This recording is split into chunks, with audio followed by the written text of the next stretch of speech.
Hello everyone, welcome and welcome back to the channel. कैसे हैं आप सभी।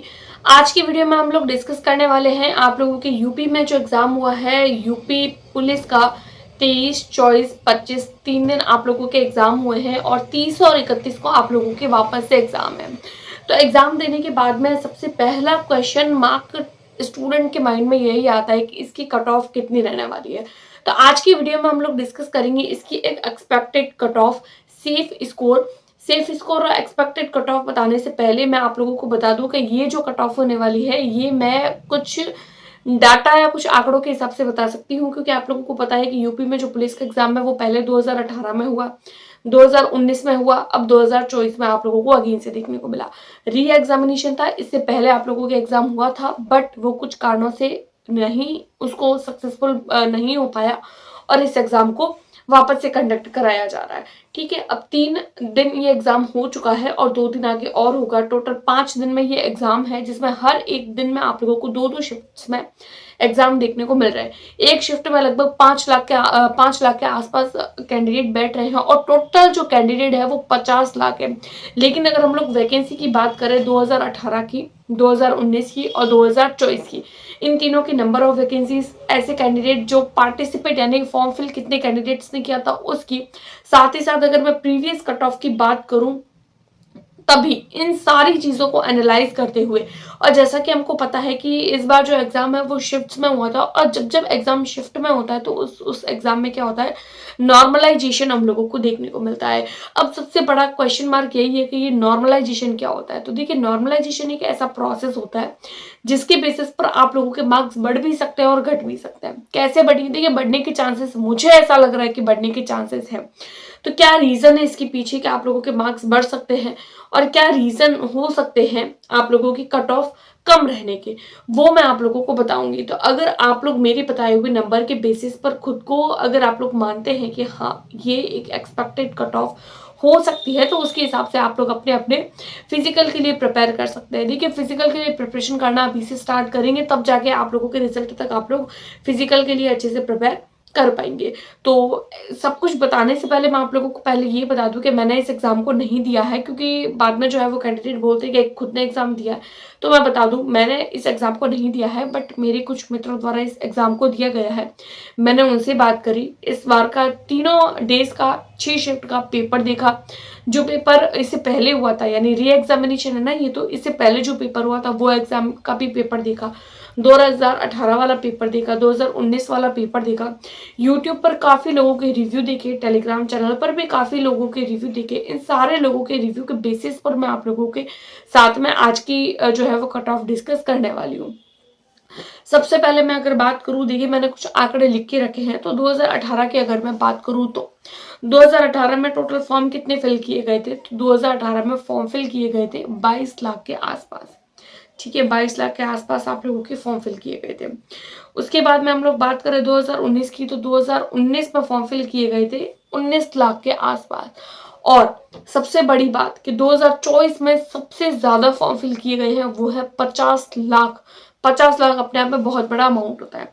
ठीक है, 50 लाख अगर बात करें हम कैंडिडेट्स ने फॉर्म फिल किए हैं तो 60,244 के आसपास वैकेंसी है। ठीक है, तो देखिए ज्यादा फॉर्म फिल किए गए हैं। अब कैंडिडेट के माइंड में यही क्वेश्चन घूमता है कि बहुत ज्यादा फॉर्म फिल किए गए हैं तो मेरिट हाई जाएगी। आप लोग देखिए, फॉर्म तो ज्यादा फिल किए गए हैं लेकिन जितने फॉर्म फिल किए गए हैं क्या उतने कैंडिडेट एग्जाम देने नहीं गए हैं? नहीं गए हैं। जितने फॉर्म फिल किए गए हैं ना, जैसे 50 लाख फॉर्म फिल किए गए तो 30 लाख के आसपास में लोग एग्जाम नहीं दे रहे। तो 22-23 लाख और 30 लाख ज्यादा कोई फर्क नजर आता नहीं है। अब फर्क तो है, बहुत फर्क है, लेकिन अब नंबर ऑफ वैकेंसीज भी तो देखिए, नंबर ऑफ वैकेंसी भी तो ज्यादा है। वैकेंसी ज्यादा है, फॉर्म फिल भी ज्यादा किए जा रहे हैं, लेकिन एग्जाम देने कम लोग जा रहे हैं। तो एक लगभग जो है वो नॉर्मल क्राइटेरिया बन जाता है। तो इसको लेकर आप लोगों को घबराने की जरूरत नहीं है कि फॉर्म बहुत ज्यादा फिल किए गए हैं तो मेरिट हाई जाएगी। तो इसके बेसिस पर तो मेरिट हाई नहीं जाने वाली है।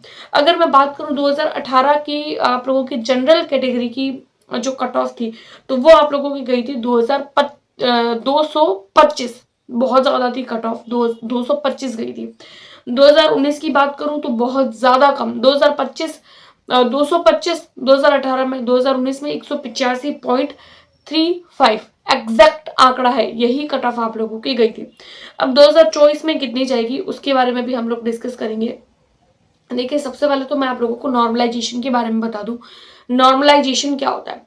नॉर्मलाइजेशन एक ऐसा प्रोसेस होता है, अगर एग्जाम शिफ्ट्स में होते हैं, अलग अलग शिफ्ट में, अलग अलग डेज में सेम एग्जामिनेशन, तो आप लोगों को नॉर्मलाइजेशन देखने को मिलता है। नॉर्मलाइजेशन में क्या होता है कि देखिए, अब नॉर्मलाइजेशन होगा तो देखिए, अगर एग्जाम शिफ्ट में होता है तो इसका मतलब ये तो नहीं है कि पेपर जो है वो हर एक शिफ्ट का, हर एक डे का पेपर सेम आए, नहीं, अलग अलग भी आ सकता है। कभी ऐसा होता है कि मैथ्स अलग जाती है, कभी ऐसा होता है कि रीजनिंग ज़्यादा टफ होती है, कभी हिंदी, कभी कोई और सब्जेक्ट, कभी जीके जीएस, इस तरीके से अलग अलग सब्जेक्ट आप लोगों को कोई टफ कोई ईजी इस तरीके से देखने को मिलते हैं। ऐसे में क्या होता है कि कुछ पर्टिकुलर शिफ्ट भी का पेपर जो होता है वो ज़्यादा टफ पूछ लिया जाता है, किसी सब्जेक्ट के क्वेश्चन जो होते हैं वो ज़्यादा टफ पूछ लिए जाते हैं। कई बार में ऐसा होता है कि किसी एक पर्टिकुलर शिफ्ट के क्वेश्चन जो होते हैं वो ज़्यादा इजी पूछ लिए जाते हैं। तो ऐसे में क्या होता है कि कैंडिडेट को लगता है कि उस शिफ्ट का पेपर इजी था, अगर मैं उस शिफ्ट में होता तो मेरा शायद से सिलेक्शन हो जाता। ऐसे में दूसरी साइड में कैंडिडेट सोचते हैं कि मैं अगर इस शिफ्ट में होता तो मेरा सिलेक्शन हो जाता, अगर मैं इस शिफ्ट में होता तो ऐसे में कैंडिडेट को कंफ्यूजन रहती है कि अगर हम भी इस शिफ्ट में होते, इस शिफ्ट का पेपर इजी था, तो गवर्नमेंट ऐसा चाहती नहीं है। जो आयोग होता है वो क्या चाहता है कि हर शिफ्ट का पेपर सेम लेवल का हो। ऐसे में आप लोगों के लिए नॉर्मलाइजेशन का प्रोसेस किया जाता है, जिस दौरान ऐसा कोई भी एक पेपर जिसमें ज्यादा टफ क्वेश्चन थे तो उस क्वेश्चंस की बोनस मार्क दे दिए जाते हैं, या उस क्वेश्चंस को जो मार्क्स है वो माइनस कर लिए जाते हैं। या फिर ऐसा कोई पेपर जिसके पेपर जो था वो बहुत ज़्यादा इजी था तो उसके मार्क्स जो है वो बढ़ा लिए जाते हैं, उसके मार्क्स जो है वो नॉर्मल कर दिए जाते हैं। पेपर का जो स्तर होता है उसको नॉर्मल कर दिया जाता है। तो आप लोग ध्यान रखें, पेपर के स्तर को इक्वल करने के लिए कि हर शिफ्ट का पेपर का जो लेवल है वो इक्वल रहे, इक्वल रहने के लिए आप लोगों के क्या होता है, नॉर्मलाइजेशन का प्रोसेस किया जाता है। अब नॉर्मलाइजेशन कैंडिडेट ये भी सोचते हैं कि क्या 30 से 35 मार्क्स तक नॉर्मलाइजेशन हो सकता है? तो देखिए, इतने ज़्यादा नंबर तक नॉर्मलाइजेशन कभी नहीं होता है। 2 मार्क्स, 3 मार्क्स, 4 मार्क्स, मैक्सिमम 5 से 6 मार्क्स। मैंने एक दो वीडियो ऐसी भी देखी है जिसमें ऐसा बोला गया है कि बहुत ज़्यादा नॉर्मलाइजेशन होगा, 30 से 35 नंबर बढ़ जाएंगे। इतने मार्क्स नहीं बढ़ते हैं, कभी भी नहीं बढ़ते हैं, किसी भी भर्ती में नहीं बढ़ते हैं।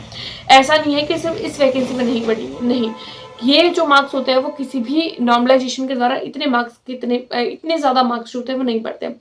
मैक्सिमम कितने बढ़ते हैं? 5। मैक्सिमम तो मैं बहुत ज़्यादा बता रही हूँ, 5, तो 5 भी नहीं बढ़ते। 2 मार्क्स या 3 मार्क्स या 4 मार्क्स, इससे ज़्यादा आप लोगों के मार्क्स नॉर्मलाइजेशन के माध्यम से नहीं बढ़ेंगे। हाँ, ऐसे कैंडिडेट है ना जिनको लग रहा है कि मैं 1 या 2 मार्क्स मेरे और हो जाते तो शायद से मेरा सिलेक्शन हो जाता, तो वो लोग उम्मीद लगा सकते हैं। कट ऑफ की बात करें, कट ऑफ कितनी जाएगी? तो कट ऑफ ज़्यादा नहीं जाएगी, नॉर्मलाइजेशन होगा, ठीक है।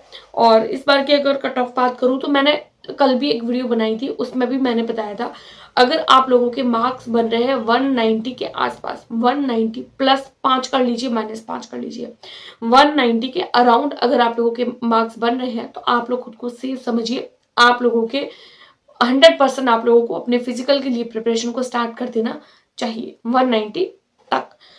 ये तो हो जाती है जनरल की बात। उसके बाद में हम लोग बात करते हैं ईडब्ल्यूएस की एंड फीमेल की।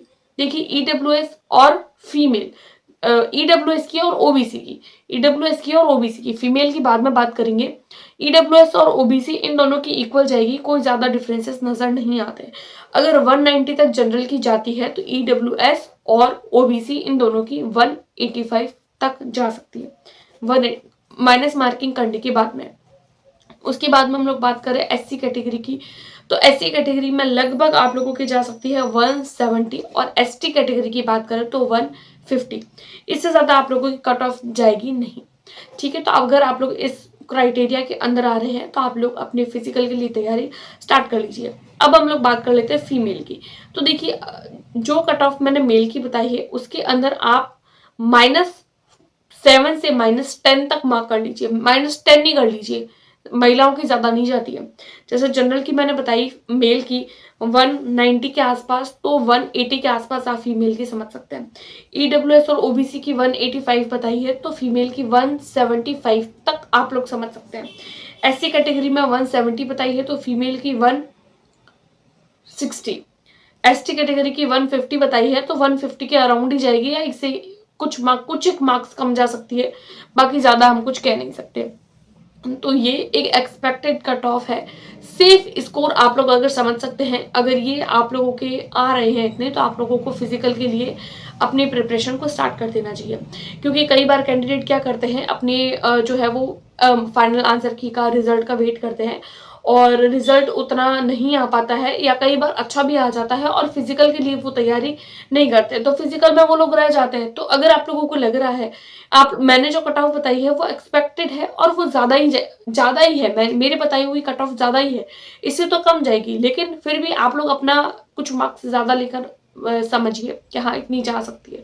अगर इस क्राइटेरिया के अंदर है तो आप लोग अपने फिजिकल के लिए तैयारी को स्टार्ट कर दीजिए। और आप लोगों के कितने मार्क्स बने हैं वो मुझे कमेंट करके ज़रूर बताइए। आज की वीडियो में इतना ही, मिलते हैं नेक्स्ट वीडियो में, तब तक के लिए टेक केयर, गुड बाय।